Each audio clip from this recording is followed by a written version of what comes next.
would you feel if the goblins of Halloween occupied your house all year long? Even the most ardent prayers couldn't rid one house of ghoulies and ghosties, at least as they were reported to most of America in a recent shocking book and motion picture.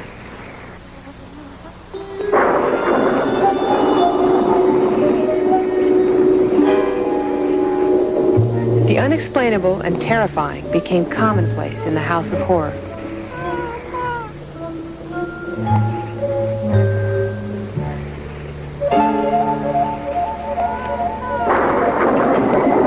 On the night of November 13th, 1974, Ronald DeFeo brutally murdered 6 members of his family in their lovely house in Amityville, Long Island. In late 1975, George and Kathy Lutz and their 3 children moved in. A month later, they moved out. They claimed they'd experienced a horrifying period of demonic possession. The house stood empty for a long time. After all, why would anybody want to call such a ghost-plagued house home? Jim Cromartie and his family bought and moved into the house.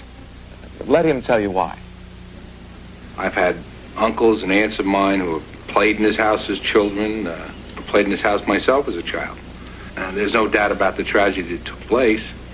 To be very honest, the reason we bought the house at the time was it was a good buy. And because we loved the house. It is a beautiful house, and we really felt that once we moved in, we changed the number, we repainted it, and we made it a beautiful part of the community again. And we really thought everything would just go away. We never dreamt what would take place here. The fame of the Amityville house brought the gawkers, the tourists, and the traffic jammers. It was such a pleasant scene inside here, and outside it was so insane. It was right after the book had come out.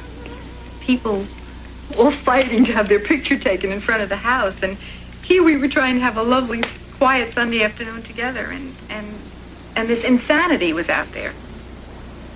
When they came, they literally, on Christmas Eve, attacked the house, and 3 cars. One car drove all over the front lawn. Another one watched for the police, and the other group, all men, about 20 to 25, I guess. The other groups just stood out on the front porch and urinated all over it on Christmas Eve. The normally law-abiding community faced new police problems. Amityville Police Sergeant Pat Camarada. One occasion, after the Lutzes moved out, a man came to the house in a van with 6 goats, and he wanted the goats to eat the grass to chase the evil spirits away. So we have a lot of cuckoos. One of the police officers saw 2 young couples outside of the building. One of the girls was in hysterics, more or less.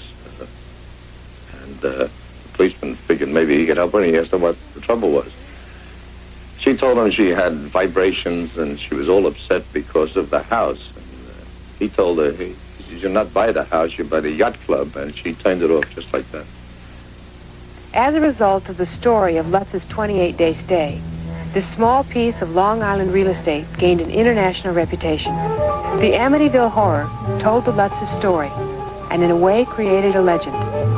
There are some people, particularly the Cromarties, who are highly skeptical of the incident. For example, it's written, Quote, January 13th. Amityville was hit by another storm of hurricane strength. Sleet was pelting all of Long Island. It's a very simple thing to write to the National Weather Bureau down in Washington and ask for the weather on the dates that coincide with the book. And they will see for themselves that none of the weather coincides. Not one day, not one snowflake, not one raindrop. Quote, December 29th. Father Mancuso could no longer ignore the red splotches in the palms of his hands, nor the excruciating pain he felt when he touched the sore spots.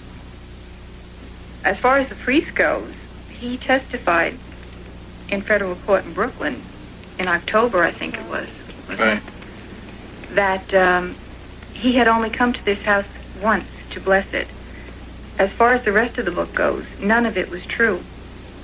He did not have any of the afflictions on his hands and the sores and the stench and anything that was mentioned either in the book or in the movie. None of that was true, and this is under oath in federal court.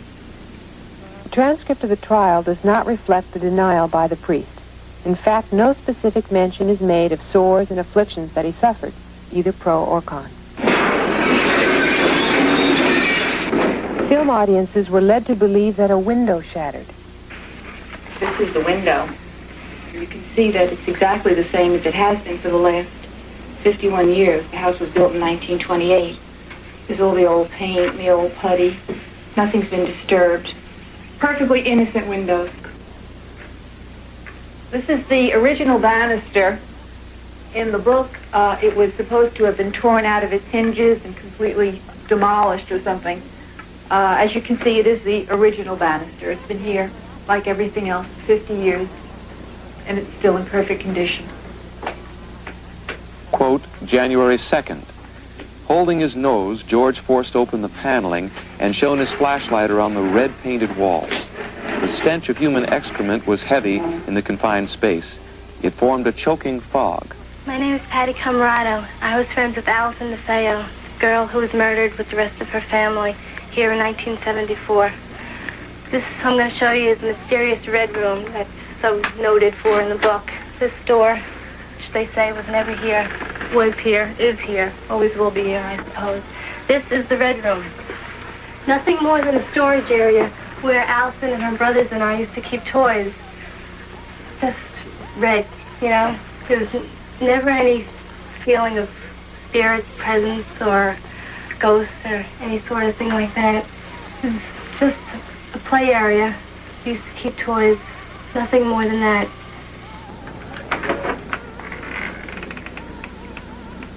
This is the door of our home. In the book, it became a 250-pound door, which was completely blown out of its frame and off its hinges. As you can see, it's the original door, solid as a rock, immovable, and quite innocent. We just hope that sooner or later we're going to knock a complete hole in this charade that's been created, and hope that we can just get back to living a normal life again, not have to worry about when we come home at night that there are 30 people in the yard, that maybe we'll have to call the police again, to give them a break, to give the neighbors a break.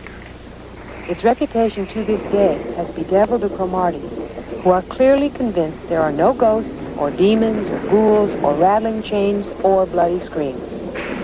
But would you live in this house?